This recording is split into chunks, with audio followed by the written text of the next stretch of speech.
Europe 1, 7h46. Europe 1 matin, Bruce Toussaint.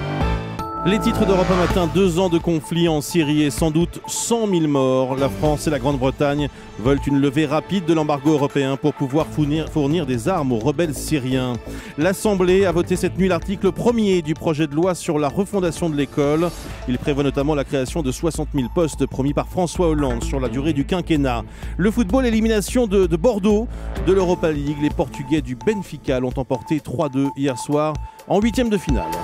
Europe 1 matin. Marseille est malade de sa violence. C'est ce que dit ce matin dans le journal La Provence Manuel Valls. Le ministre de l'Intérieur déploie de nouveaux renforts 2 jours après un nouveau règlement de compte à Marseille. Le 3e en 15 jours. Celui-ci a fait 2 morts. Une attaque à la Kalachnikov. Certains parlent de pansement avec l'arrivée de ces nouveaux renforts. À quoi ça sert précisément ? On pose la question ce matin sur Europe 1 à Samia Ghali. Bonjour. Bonjour. Vous êtes sénatrice maire PS des 15e et 16e arrondissements de Marseille. C'est vous qui aviez demandé le renfort de l'armée l'été dernier. On a tous noté que l'armée a bien été envoyée cette semaine, mais en Normandie, pour aider les naufragés de la route. Vous auriez préféré que les militaires viennent à Marseille ? On a eu les gendarmes, donc on se rapproche. Non, plus sérieusement, il est clair que les renforts que nous avons eus, les 250 policiers supplémentaires pour Marseille, en plus des 150, est une nécessité et malheureusement, plus qu'une nécessité. On a besoin de ramener de l'ordre, de l'autorité à Marseille. On a entendu tout à l'heure dans le journal de 7h30 que ça rassurait les Marseillais, effectivement, que cette sécurité était palpable. Ça, c'est un premier bon point. Mais est-ce que ça a une efficacité sur le crime, sur la violence, honnêtement ? Non, mais sur la forme, c'est une nécessité. Sur le fond, il est clair qu'il faut autre chose. Il faut que ça s'ajoute, qu'on ait d'autres propositions qui nous soient faites. On a eu un comité interministériel. C'est très bien, mais en dehors de la question de la sécurité qui a été prise en compte par Manuel Valls, qu'est-ce qui a été pris en compte ensuite ? Rien du tout. Sur la question du transport, Marseille a pris énormément de retard. Marseille souffre de son retard. Marseille souffre de sa misère.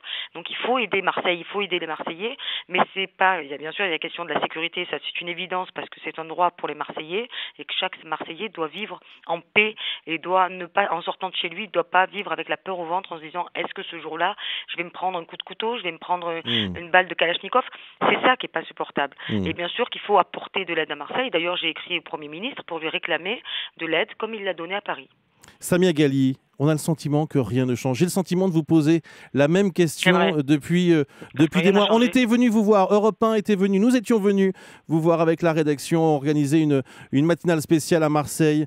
Rien ne change. Toujours les mêmes questions, toujours les mêmes drames. Parce que si vous revenez, rien n'a changé. En matière d'emploi, c'est catastrophique. En matière de formation des jeunes, ils sont tous il y a 46% dans certains quartiers en décrochage scolaire dès l'âge de 15 ans. Comment voulez-vous qu'on y arrive comme ça ? C'est impossible. Donc il y a une fatalité. Ça veut dire qu'on ne peut rien faire. Non, pas du tout, parce que moi je suis pas fataliste et je suis plutôt combative. Donc c'est pas le problème. Mais il faudrait aussi, c'est pour ça que j'ai écrit au Premier ministre, pour lui réclamer de l'aide pour Marseille, parce que Marseille a des atouts. Elle a des atouts pour devenir notamment une capitale euro-méditerranée qui se tourne vers le Maghreb et vers l'Afrique. C'est une nécessité pour Marseille et pour la France d'ailleurs. Et pour la France, si on veut pas que Gênes et Barcelone nous emboîtent le pas, c'est déjà ce qui est en train de se passer.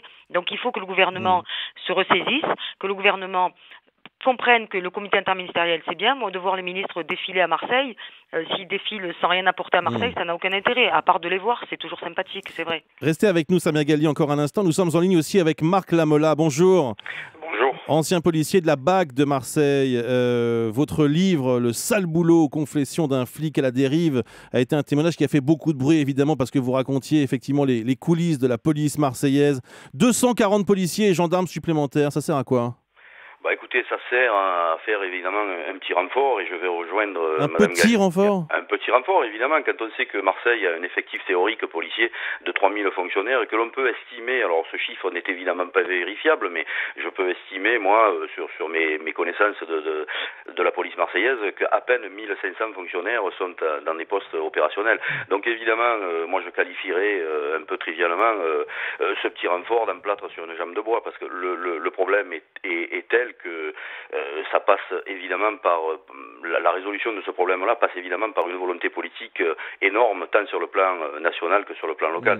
Et Madame Galli, à mon sens, c'est peut-être la seule élue, et ça je la rejoins complètement, la seule élue marseillaise qui a pris la mesure de cette problématique de la sécurité sur Marseille et qui a pris le problème à bras le corps. Mais si je vous comprends bien tous les deux, vous êtes en train de nous dire qu'au fond, il n'y a pas vraiment de solution à court terme. À long terme peut-être, si on met en place des politiques en matière d'emploi, de social, mais à court terme, qu'est-ce qu'on peut faire ? Qu'est-ce qu'on peut faire pour que demain, il n'y ait pas à nouveau 2 morts et 2 personnes tuées par Kalachnikov dans la rue ? À court terme, en effet, c'est très très très difficile. Comme le disait Madame Galli, et là-dessus je suis aussi en accord, la police marseillaise et la police en général a pris un tel retard ces 10 dernières années, et notamment sur ces trafics de stupéfiants qu'on a laissé proliférer. On a préféré mettre en place une politique du chiffre qui a évidemment, on a harcelé dans la matière de stupéfiants, on a harcelé les consommateurs plutôt que les dealers. Le retard qui a été pris, évidemment, on ne le rattrapera pas, comme vous le dites, à court terme. C'est une énorme volonté politique qu'il faut mettre en place et des pouvoirs et des renforts beaucoup plus conséquents que ceux que l'on a eu sur Marseille récemment. Samia Galli. Écoutez, moi je considère qu'il y a, d'abord vous avez bien raison, il y a ce qui se passe à court terme et c'est vrai que le renfort de policiers est nécessaire à Marseille. Et moi je l'ai toujours dit, je ne change pas d'avis, c'est pas parce que le gouvernement est à gauche que je vais changer mes positions. C'est de dire que tant qu'il y a de la violence à Marseille, il faudra y apporter des moyens, ça c'est une évidence, parce qu'il faut que l'autorité doit revenir. Quand vous avez un enfant de 14 ans, des moyens, des renforts, en tout cas. Sinon, un plâtre sur une jambe de bois. Je retiens la formule de Marc Lamola, ancien policier de la BAC de Marseille. Merci beaucoup à tous les deux. Samia Galli, sénatrice maire PS des 15e et 16e arrondissements de Marseille, et Marc Lamola. Merci d'avoir été en ligne ce matin sur Europe 1.